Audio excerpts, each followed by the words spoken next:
ഉവ്വാവാണോ? ആണോ? കണ്ണുവാവോ? അപ്പൊ ഇതോ?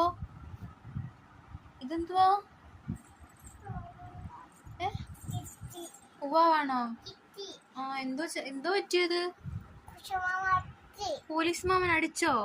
പോലീസ് മാമൻ അടിക്കാൻ നീ എവിടെ പോയി? പോലീസ് മാമൻ അടിക്കാൻ വേണ്ടിട്ട് എന്റെ കുഞ്ഞ് എവിടെ പോയി? എവിടെ വെച്ചടിച്ച എന്റെ കുഞ്ഞിനെ പോലീസ് മാമൻ?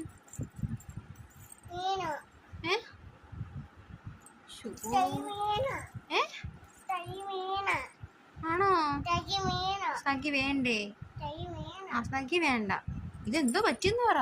കാലിൽ എന്തോ പറ്റി ഇത്? പോലീസ് മാമ അച്ചോ? എന്റെ കുഞ്ഞിന് പോലീസ് മാമൻ അച്ഛൻ. എനിക്ക് വയ്യ. നമുക്ക് പറഞ്ഞു കൊടുക്കാം കേട്ടോ. നമുക്ക് പോലീസിൽ കംപ്ലൈന്റ് ചെയ്യാം.